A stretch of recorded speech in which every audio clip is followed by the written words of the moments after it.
We are live on Facebook and hopefully YouTube. And I need for you guys, because I cannot shake the fact that they are canceling my post. So please let your friends know if you learned about me because a friend of yours loves the classroom. Make sure you let them know that we're alive, and then we're going to be talking about a very, very important topic with Eyla Cuenca today. Today I'm going to go ahead and get started because there's not going to be a teacher's pet corner because I've got some things to run to after the class. So get your questions in, type in a Q, write your questions down. So I'm going to start the record button so that we can get started. It is time to get in the moment because we're going to be talking about healing, the womb. So as we always do, you know, what clears the mind is dance, movement. And so clear your mind because now it's time to be open to receive information that is healing. So fasten your seatbelts because we're going to learn and grow with Eyla Cuenca today. Here we go. The Lillian McDermott Show. We love, we fear, bridges we burn, we make mistakes, then we live and learn. When life gets tough, and it seems like your best ain't good enough. If you're in need of hope, you know where I'll be right here. Right here, and when you need a friend, you can count on me. I'll be right here, waiting for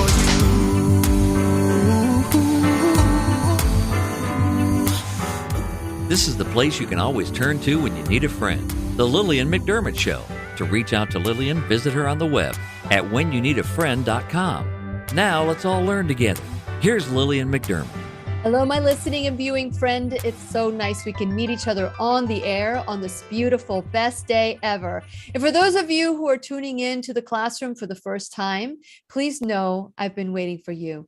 This is a safe place where you can go to when you need a friend. It is my commitment to provide natural ways to heal, and it is my mission to make awareness, responsibility, and truth a part of our everyday life. And I hope you, my listening, as well as my viewing friend, will feel empowered to embrace a new truth and live the life of your dreams. Now, before we go any further, you probably have seen this beautiful young lady. Her name is Eyla Cuenca. She is a birth guide, photographer, a doula.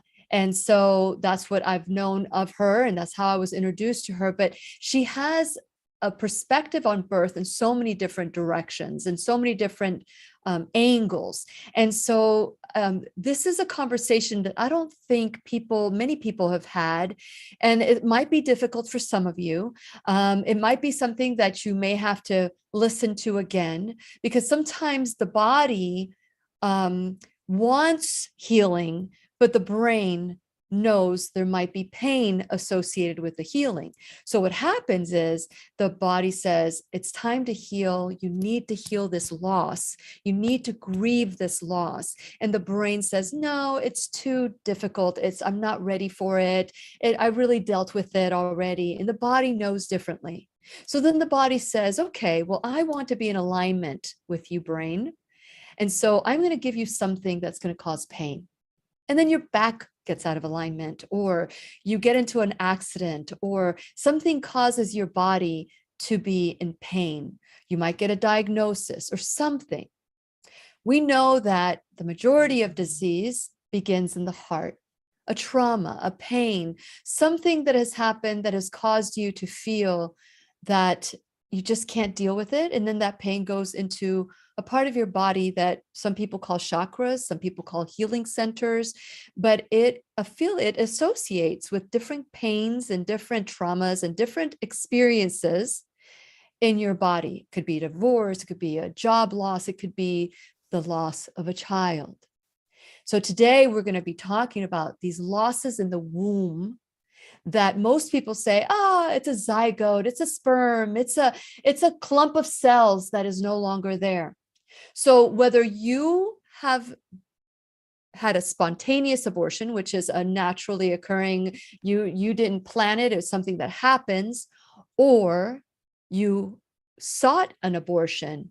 Today's class is with Eyla Cuenca is to discuss how the body grieves and how we can heal from this loss. And since it is our sole purpose in life to give and receive love and knowledge, I am so grateful that Eyla Cuenca is here to do just that. Welcome back, Eyla, to the classroom. Thank you. Thank you. I'm so glad to be here. Yes, a difficult conversation, I think, for most people, because I remember, for full disclosure, I've had a miscarriage. Mm-hmm. And it was very difficult. It was a very, and if it allows the time and if it's important, I will share my experience. But I know of people that have had abortions. I know of people that have even have miscarriages that have experienced the same kind of feelings that, blame, shame, guilt. And so I wanted to bring you into this conversation to see, what has been your experience and what can you share with what you've gone through in your life, how this connection to the womb is so important. Yeah, I mean, so in my work as a birth educator and as a doula, and also as someone who assists women in processing these experiences, what I've seen for the most part is that women really want to get pregnant, right? And if they're contacting me, if they've contacted me, it's because they either are pregnant, they really wanted it, and or maybe they didn't plan it, but now they're happy about it. And so when a loss happens, there is so much that comes into play, not only like a disillusionment and disappointment, but things from the past can come up, right? Before we started the show, we were talking about, how we store these things in the body, right?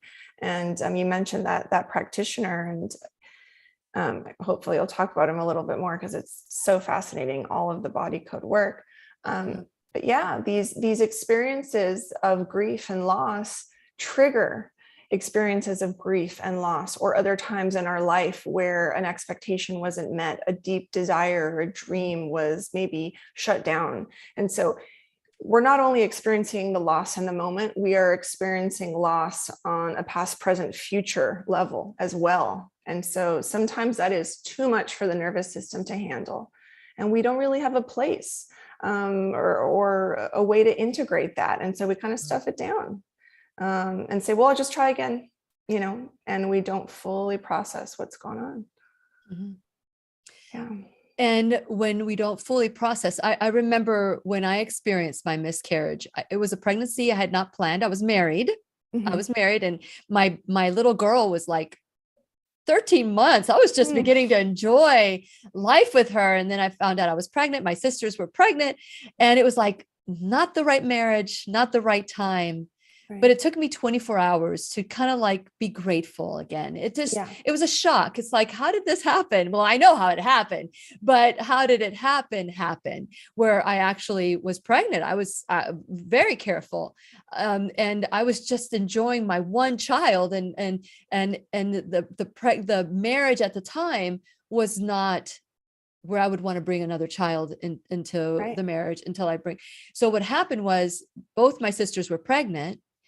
And then I found out I was pregnant. So my parents were like thrilled, 3 babies the same year, all excited. And then I was really excited afterwards because a life is a life, a baby is a life, and there's a purpose to that life. And when I got really excited, and then now I'm 9 weeks pregnant, and I wake up and I knew something was wrong.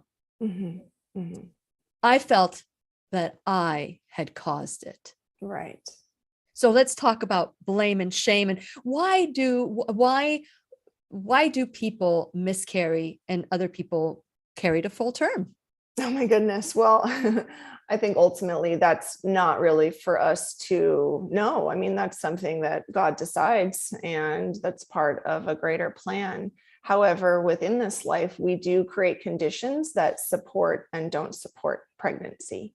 Right. So as much as there is a plan, we can also choose frequencies and the way we respond to certain situations and the environment that we create. So right now in the last 2 years, I've seen a lot of miscarriages happening, and we could probably guess why if we were listening to this show, that there are certain things people have been taking and putting in their bodies that have caused miscarriages, not only in the early part of pregnancy, even into second term. I've had clients over the past 2 years who've taken in certain substances because it was recommended by their doctor, and they've miscarried into the second trimester. And some of them have put made the connection, put the dots together, and some of them have not. And they go into blame and shame. And it's really about themselves. And what did I do? And what did I do? And, helping someone, guiding them out of that blame and that shame can be challenging, because again, it's a minefield, right? What type of relationship does that person have in terms of self-worth? What kind of relationship do they have to self-love? And are they coming from a home environment in childhood where they were told that many things were their fault, and that when things were bad, it was because of them, and when things were good, it was because of them? And so their behavior, or the happiness of the family was contingent on their behavior as a child. So now when something like this happens, it's like, oh, because of me, because of me, this bad thing has happened, right? Or what did I do? What did I do? And God's punishing me. That's another thing that was comes very up. angry with God. Yes, I was Right. very angry. And so when I talk to these women, I say to them, or, I ask them just to explore the possibility that it's actually a gift.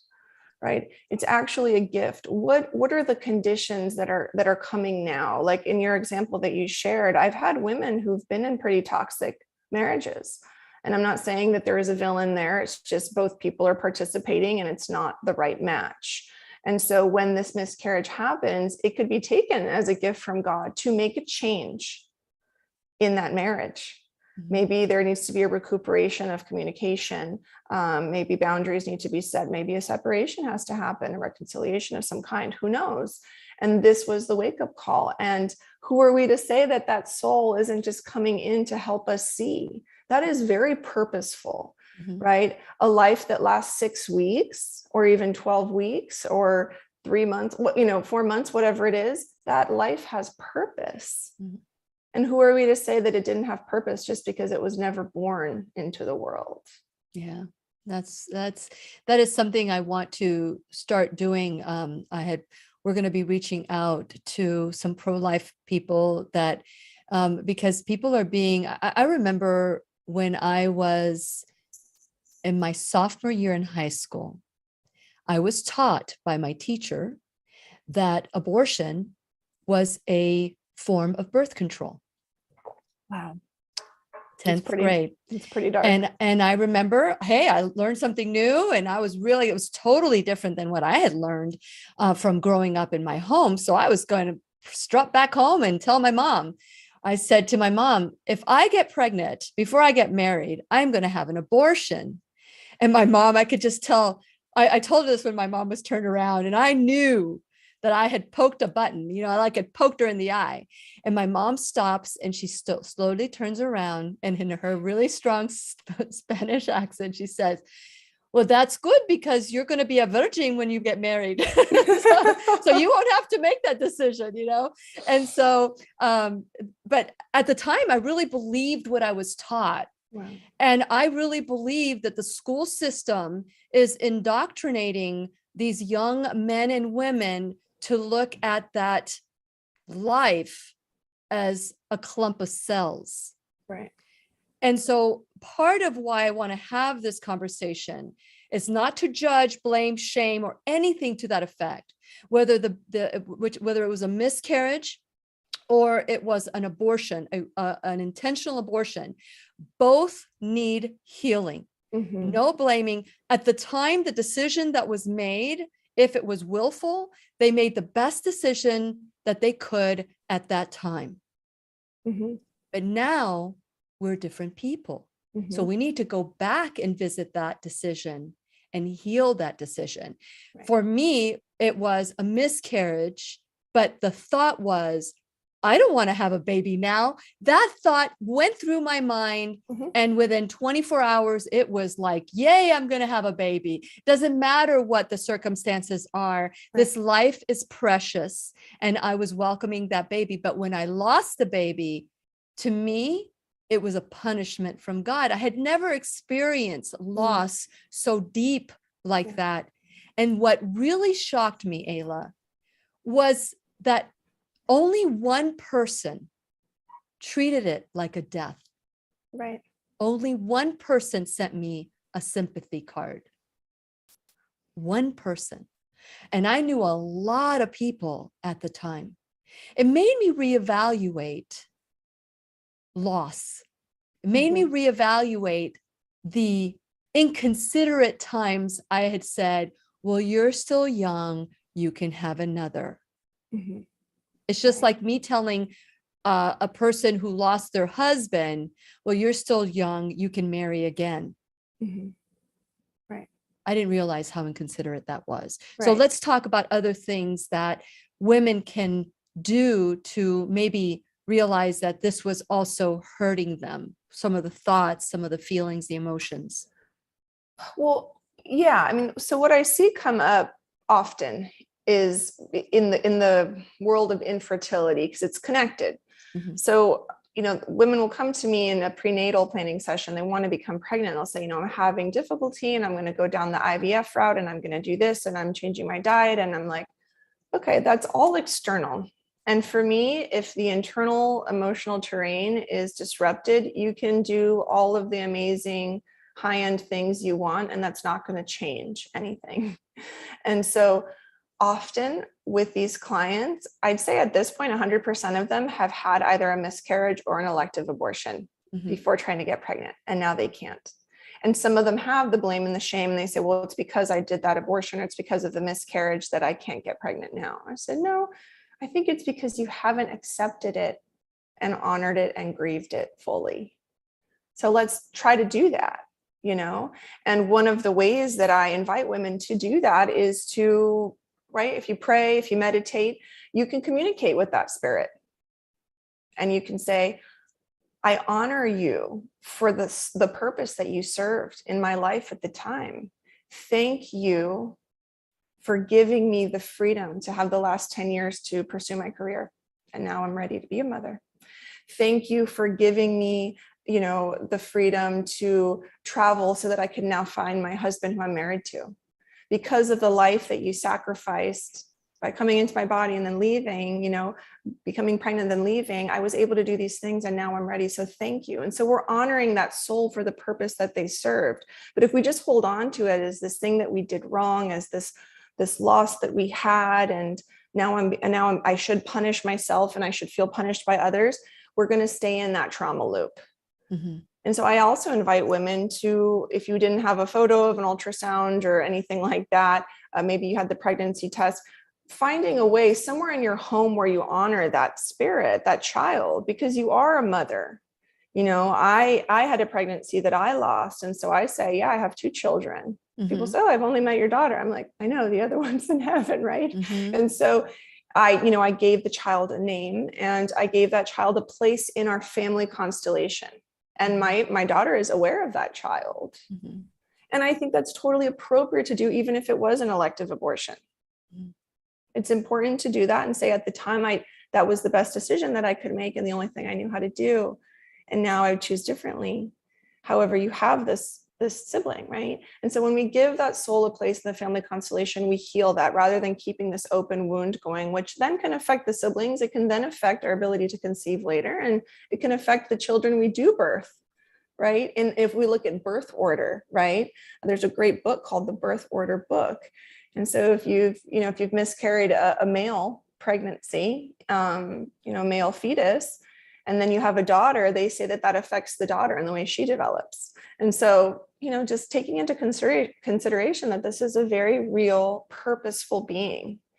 And whether it was there for 6 weeks or 3 months, whatever it was, it served a beautiful purpose in your life. I love that. And I know that this conversation is maybe difficult. And so typing in a Q and writing a comment afterwards may be too much for someone, but you can certainly text me at 407-373-5959 if you have a question, or if you have a comment, go ahead and text it at 407-373-5959. Now, because it happened to me, I always say God sent me first. I experienced it first. I have my own story that I share, and I share the story during the I Am the Solution workshop that I do. It was a very important time in my life. And that baby was able to teach me some incredible lessons about living. She was with me for 9 weeks in my womb, but the lessons that she taught me on shifting and going from not knowing, that I wanted to bring a child into this marriage that later on ended in divorce after 7 years. But also I was excited because it was a life, and then why did I lose it? That anger with God and how to build a stronger relationship with God. And when people come to me and they realize they've been angry with God, I'll say, you know what? The only reason you were angry with God is because you have a relationship with God. So if you don't have a relationship with God, how could you be angry with God? Right. So it's and that we bear shame for as well. Yeah. So it was this baby that I did not carry full term taught me so many lessons about gratitude, about, acceptance, about grieving and mourning. And also I learned along the way that God would send me people that couldn't conceive or people that had lost babies. And so I was able to get them through because I experienced it first, but one of the things that I learned, because 2 doors down from us was the number one baby loss prevention doctor who lived 2 houses down from us later on in life. After I married my current husband, my last husband, when I married him, we lived 2 houses. And I was a family member was having like on the 3rd miscarriage or 4th miscarriage. And because I knew him, I was able to get them together and discovered through Armando, Dr. Fuentes at the time, I think he's doing something else now, but at the time he said to me that doctors don't take progesterone seriously enough. And there has to be a level of progesterone that follows that fetus. Can you share a little bit about, I don't know if you know about this or. I don't go. So when we get deeply into hormone imbalances with my clients and I usually refer them to a naturopath that I work with, who's my mom. And she does hormone balancing through diet and plant-derived hormones. However, yes, we do need the progesterone. And so many women now are dealing with PCOS, polycystic ovarian syndrome. They're dealing with thyroid dysfunction, and they're going on these synthetic hormones, right? And that often is not enough because the body needs to be producing it on its own. You have to regain that, restore that balance. And yes, you could take the synthetic hormones and hope that it works, but women become ill. Like I had a client many years ago who was taking the progesterone, and her body was so, it put her into a high risk category because of the amount of weight that she was gaining from the synthetic, because we never know how it's going to interact with the body. It's really a crapshoot, for lack of a better word, and so it put her into a high risk category because it took her weight way above a normal level. But that is what she had to do in order to retain the pregnancy. And so at what cost, right? And so it's really an invitation for women to reevaluate, right, their lifestyle, look at what water they're drinking, the water they're bathing in, the foods that they're consuming, their mental, emotional state. How are they managing stress? I mean, we have an underlying level of stress just by driving on the 95 in our car. I mean, the nervous system is just becoming so adaptive that we don't realize that our adrenaline and our cortisol is spiking all the time, and it's affecting the rest of our hormones. It's putting us into adrenal exhaustion. So there has to be a whole there has to be that gut check, right? Literally and figuratively speaking, like we really have to look at the choices that we're making, and are we ready to really change them? We can't say that we're not, that we want a pregnancy, but we're not ready to make those changes, because that's a divided will, really. So we have to get honest with ourselves. So what else would you recommend? I mean, you talked about, another thing I want to talk about is folic acid. Folic acid is a synthetic for vitamin B. Right. When folate is green vegetables. Right. And Dr. Furman comes on the classroom and he says that is killing babies right there, putting folic acid and multivitamins and all these things to just stop that and just have leafy green vegetables. And so those are two of the things that I just wanted to share, just in case someone wants to get pregnant and, wants to look at, what they're eating, what their vitamin supplementation looks like. Does it have any folic acid? The baby formula, don't give baby formula with folic acid as well, or soy isolates. There's so many different things that the food industry and the pharmaceutical industry and the supplemental industry is not working with us. It's working against us. And if we're getting our supplements at places like Costco or Walgreens, we have to really rethink that, because we say, well, I'm doing something good. I'm trying to nourish my body, and this is where I shop. But we really have to look at the ingredients and trace them back, right? Are these man-made, or are these being derived from fruit and vegetables and naturally occurring resources? And that's the difference. Many women come to me and they're like, I'm taking this prenatal and I just feel sick. I don't feel well since I started taking it. And I look at the ingredients and I'm like, oh my God, there's like fillers in here. There's soy in here. Why is there soy in here? It's not necessary. And, and there's also dairy and powdered this and that. I'm like, okay. So then we just take a look at the diet.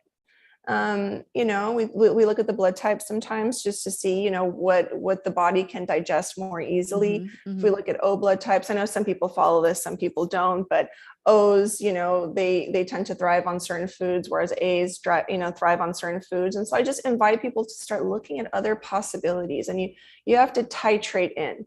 You're not going to go plant-based overnight. You're not going to go into a meat eater diet overnight, but just start exploring the possibilities and listening to your body. And if you don't feel well in that prenatal, stop taking it and find something else. And it might be an exploration of what your body can handle and what feels right to you. With the shame and blame, we take that internally. We don't even want to look at it. What do you suggest that women do, because this is not just for women. This class is not just for women, because the partners also suffer this loss too.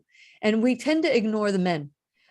We think that they don't have the emotions or anything. How often do you find in a situation where there's been a loss that the father is even taking care of himself, that they're addressing the loss of the father too?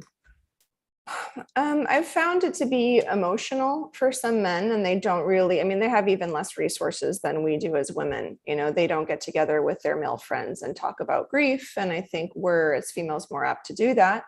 So they really don't have the resources, and they're often not open to talking to a counselor about it. So I think that really just gets, it might come up and then it gets kind of folded up and tucked away for a rainy day, and then other men are like, well, we'll just try again.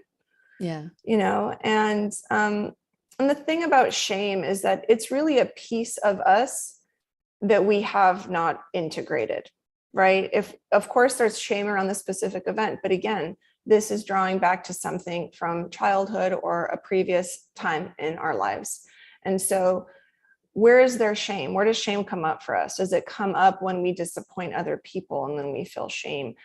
Is there body shame? Is there something about our body where we were never encouraged or shown how to love our body? And so when our body does something like this, right, like a miscarriage, for example, we associate it to perhaps a menstrual event, right? Our cycle, our period. And we had a mother who every time we had our period, it was like, hide it, don't talk about it. It's disgusting, right? Or, you get your period and you're kind of excited and nervous. Your mom says, oh, great. Here the suffering begins, right? I've had clients say that when they got their period at 13, the mother was like, oh, great. Now I have to deal with my daughter maybe getting pregnant, or, some off the cuff, horrible commentary that creates shame about the body's natural process.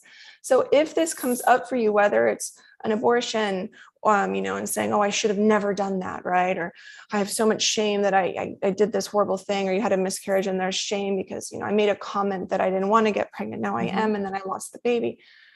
Just invite yourself to look at other times in your life where you felt shame about your body doing something that is natural,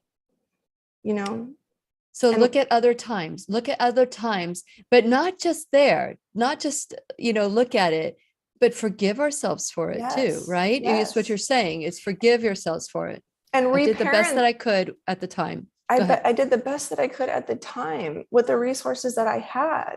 And now I know different and I'm ready for different. And just this last piece about shame where, okay, maybe she was a 13-year-old girl who was told that the things her body does are kind of gross and should be really kept in the closet, right? Just be conscious of, can I go back to that little girl, 13, in prayer or in meditation and say, look, it's safe. It's safe to have your period. It's not gross. I'm here for you. Mm-hmm. Mom's not here. Dad's not here. It's me. And I'm going to tell you, it's okay to come out. It's okay to come out and just be yourself. And then how do we do that with our own daughters? We can heal our own shame when we treat our daughters differently. Mm-hmm. So there are ways to start to heal that from, in the quantum and directly with the people in our lives. When I went through my miscarriage, and by the way, for those of you who are just joining us, and this is a conversation about grieving the loss in your womb, whether it was intentional or it was something that just happened, whether it's a miscarriage or an abortion, whatever it is, there's a lot of emotion associated with it. One of the things I want to say, and you can text me if you have any comments, or if you want to ask a question, you can text me at 407-373-5959. But, one of the things that I notice is that when you are going through the process and the world doesn't treat that loss as a loss, they just say, oh, it's a bunch of cells that just you can have another one. And people don't realize that the person who's had the loss, depending if they wanted the loss or not want the loss, it's still painful. It is still a painful decision, because, the tendency is to just ignore it and move on, stiff upper lip. Yeah. But the reality is we do need to grieve it. We do need to name that child. My husband had also an experience, and both of us had like a little memorial service for our babies. We had never done that. And here we are many, many years after we named our child, and because that child had a purpose. And for me, my baby had, even though she lived 9 weeks in my womb, she has given me so much wisdom from that experience. But the thing is that we don't, when we're going through this process, stiff upper lip, we don't stop to grieve it. Now, whether it's an abortion or a miscarriage, I believe that the emotions are pretty similar. Yeah. And I wanted to share about Rachel's Vineyard. Have you heard of Rachel's Vineyard? Mm-mm. Rachel's Vineyard is, when I was doing research many years ago, when I did a radio show on abortion. The whole thing was about abortion and miscarriage. And I did my research that, 98% of women who have an abortion regret it, 98%. And I remember saying that on the air, and someone was so upset. And this is a person I knew, heard this, was so upset that they stopped talking to me after I did that quote. I'm just reading a statistic. Right. And I said to them, listen, that 2%, I tried to find that 2%, and no one was willing to come on the air about this. And the title of the show was Healing After an Abortion. Mhm. That was the name of the show. And they had an issue with the name of the show. Why would you have to heal after an abortion was the question. And that it was very short-sighted, and that the woman has every right to make a choice. And it became very, like, I was surprised that even became an issue with anybody. We're just talking about something that happened, and how do you heal from it? And but Rachel's Vineyard, I want to share about Rachel's Vineyard. So you can find them at rachelsvineyard.org. And what they do is that they're a retreat center that welcome everybody that has suffered a loss of a baby. And they go through this retreat process where you from beginning to end. And one of the things that they did then is they have a memorial service for the child, a memorial service, and they named the child, and they regardless of how the loss happened, they still go through that process of, and it is a very healing opportunity. And both you and I know that when there are traumas trapped in the body, and it doesn't have to be a trauma, it could just be a perception of something that didn't work out really well, and we carry it when we don't deal with it. Have you noticed a consistency throughout when someone has suffered the loss of a womb in the womb, that there's certain behaviors, like whether it's that guilt and shock, or anxiety, depression, promiscuity, depending on what's happening, to avoid experiencing the emotion? Yeah. Have you noticed the pattern, and what can you say about it? Yeah. Interestingly enough, one of the main patterns I've noticed is actually after abortion specifically, was an inability to maintain a relationship with a partner afterward. Because I think there was so much shame and guilt and a fear of it happening again. And again, this is subconscious, and this is just my observation. And I have a very small petri dish of people. I'm just one person in like 8 billion people. But what I noticed in these processing sessions that we do is that there's almost like this underlying fear that it's going to happen again, or that I'm not worthy of love. I'm not worthy of love because of the decision that I made, right? And so that affects the way that we relate to a potential husband, a romantic partner. So I've noticed that come up quite a bit. I've also noticed that if there has been an abortion, which, a surgical abortion, not one with a pill, that women have an aversion to vaginal birth. And they don't make the connection that, maybe they're pregnant now, and they don't make the connection that, their womb has suffered a trauma. It's a physical trauma. It's quite violent, whether it's a vacuum, whether it's a metal tool that's used, whatever the case is, whether they had to do an episiotomy to get the tool, whether they underwent general anesthesia for the most part, and in most cases, and their body was assaulted. Even though they signed a paper and they were totally consenting and they wanted it at the time, their body underwent an assault, a violation. And so the body remembers everything, even though you're unconscious. We still, to this day, don't understand how general anesthesia works and how people still remember things that happened during general anesthesia. On a cellular level, we don't get it, right? But we still do it. So anyway, so I will see that connection. I'll note it. There's this aversion to vaginal birth because that part of the body is almost shut down. Oftentimes, when they're engaged in sexual intercourse with their husband, whether it was a miscarriage or an abortion, they say that it's uncomfortable. They can't open up. They don't feel pleasure. They feel discomfort and even pain, and they don't know why. And so I see these things come up very often. There are even more that I could think of, but those are the main ones. And depression, anxiety, there's depression. I mean, even after a miscarriage, you can go into postpartum depression. Just because you didn't have a full term birth and it was a miscarriage at 12 weeks or whatever it was, you still birthed the baby, and there is still the potential onset of postpartum depression that can occur. Right. And I don't really believe that postpartum depression is reliant on an imbalance of hormones after birth. I don't believe that God designed us that way. I think postpartum depression has a lot to do with circumstances and the lack of support that women have and the trauma that they undergo at birth. And so the trauma that they undergo with an abortion or a miscarriage, you can have postpartum depression. I had it for 6 months after mine. Were you able to reach back? If somebody has postpartum depression, like, most doctors give them a pill. Here's your happy pill. What do you recommend when it comes to postpartum depression as far as feeling and healing from that? Depending on the circumstance. So if it's from a loss in pregnancy, it would maybe be a little different. So I'll speak about the loss in pregnancy. I would recommend doing some of these practices that we've just discussed in this session, right? Like acknowledging the life, naming the child.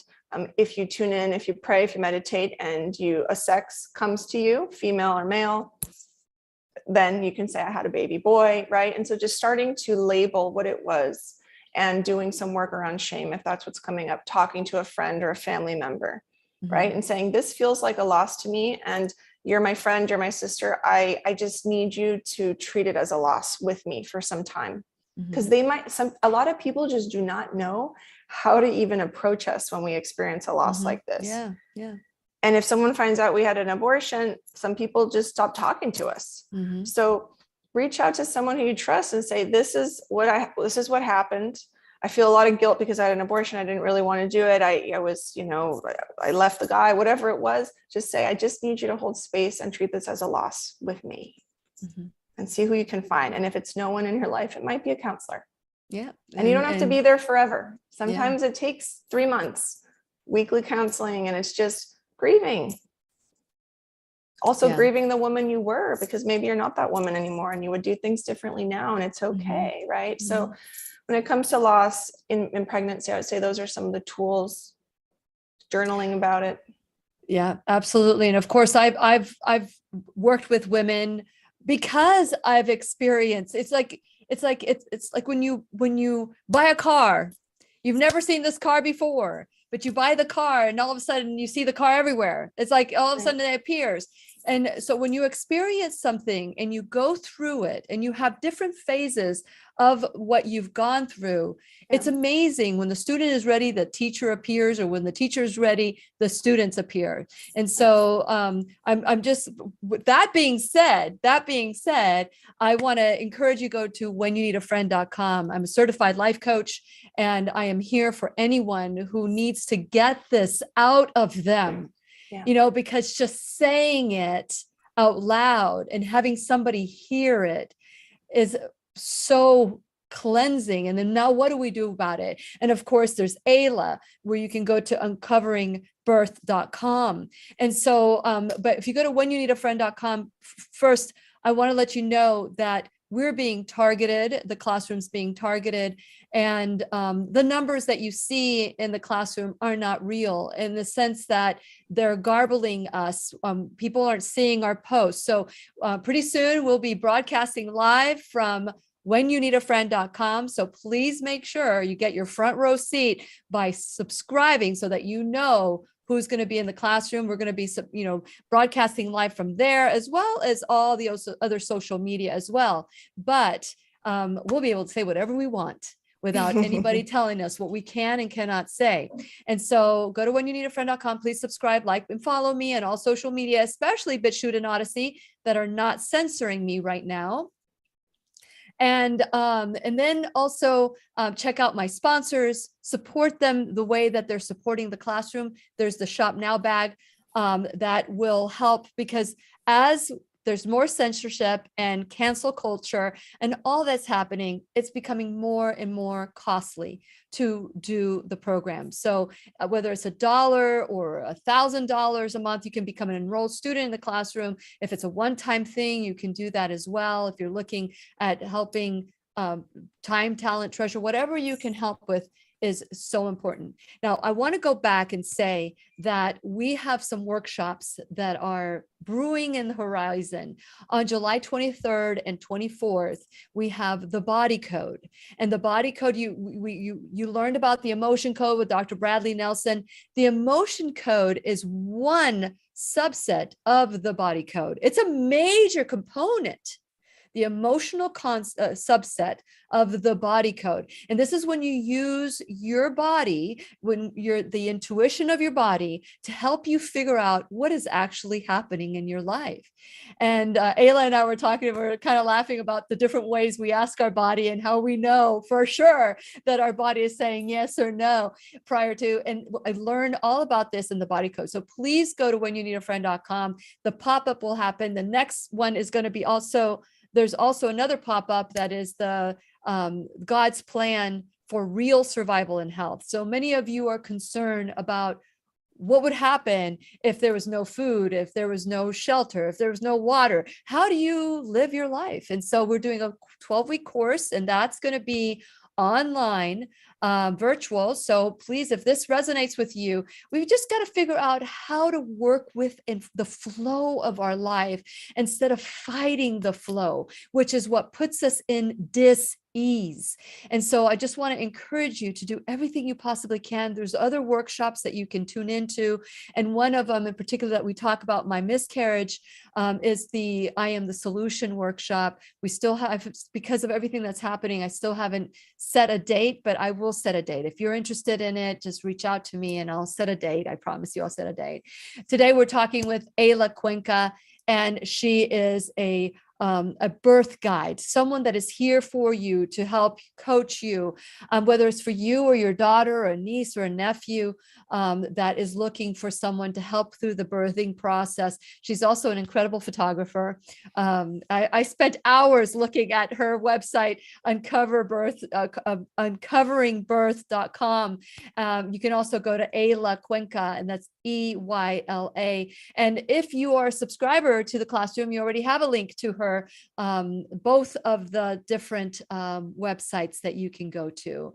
And so, Eyla, thank you so much for coming on today. I know this is not an easy topic to discuss. For me, it's okay, but for other people to hear, because maybe they have dismissed the pain and trauma of the loss or the loss in the womb.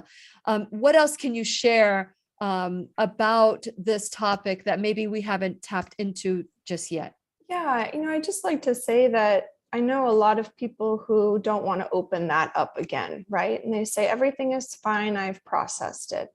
However, I just would invite everyone to consider that this could still be affecting you in many ways that you are unaware of.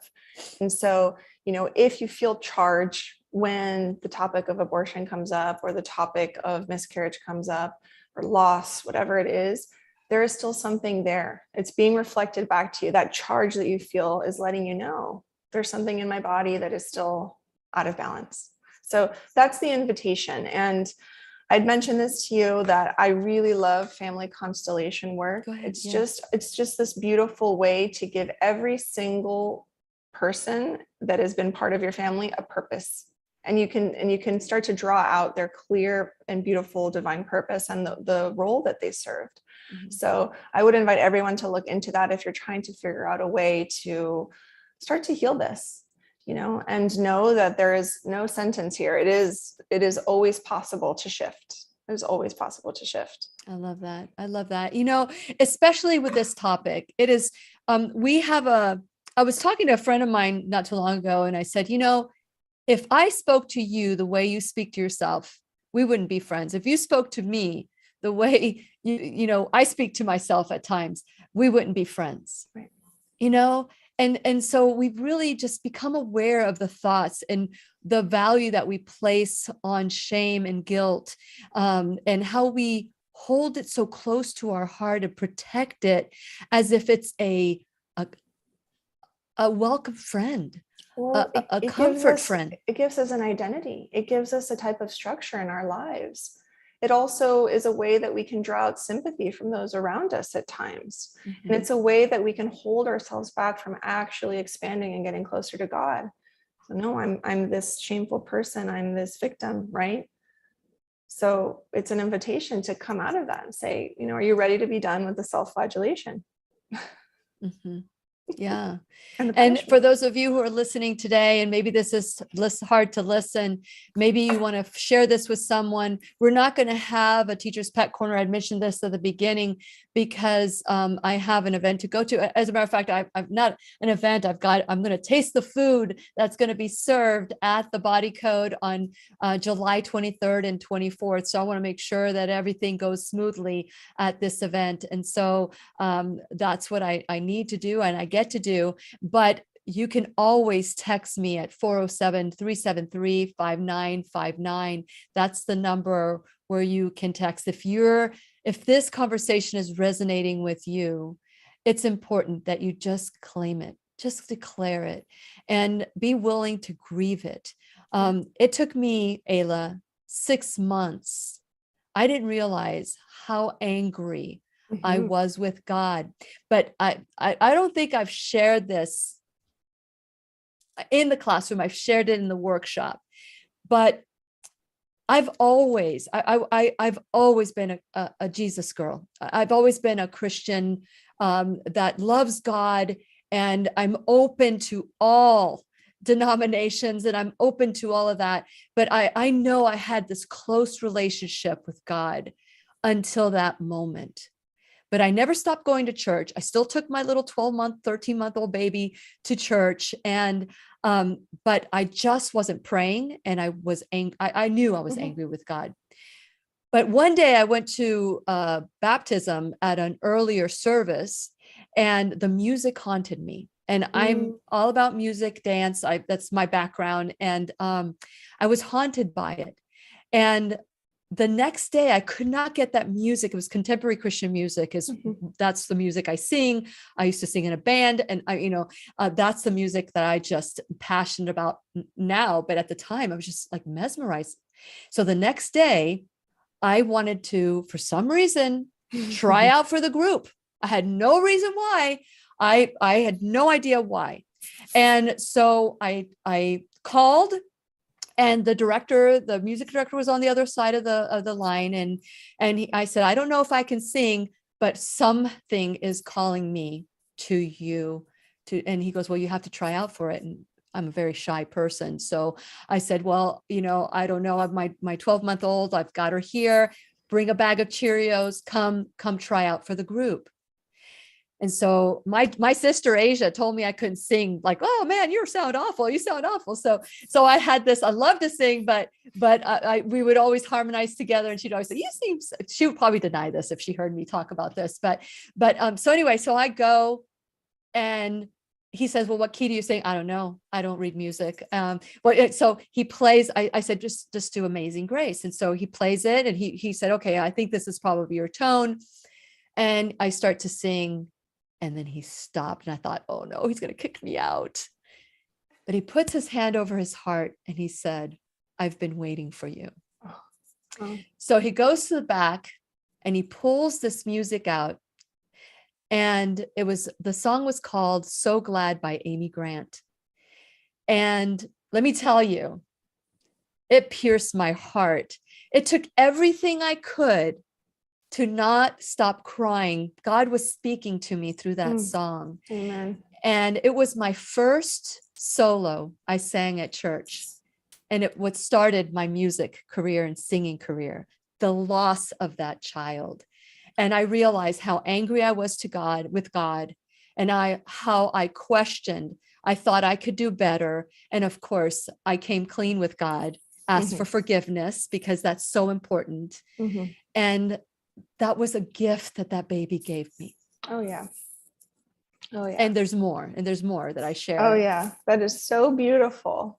I mean, the reason I have this career is because of my loss. 100%. What a gift. What a gift. What a gift. And we can say God took, because that was it. God gave me a pregnancy I didn't want, and then took it away. And I got to see my sisters deliver their babies. And I didn't get to deliver mine, because you want what you don't have, but you don't see that later on, after the marriage ended, that I wouldn't have been able to handle more than more than I could have had, especially if the baby had some abnormality of some sort, because I would have kept the baby. I wouldn't have aborted the baby. So God in his infinite wisdom knows everything. God's plan is perfect. We just have to accept the divine guidance. We have to be open to it.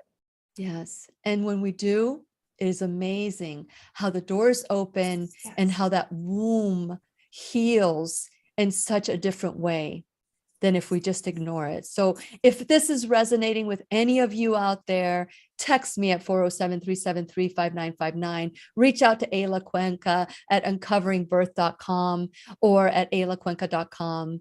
Any final words before we got about a minute left, or maybe less than that, but go ahead. No, it's just been such a pleasure and a gift to be here with you today. And I hope that whoever is listening, just reach out to Lillian, to me. I am more than happy to offer support.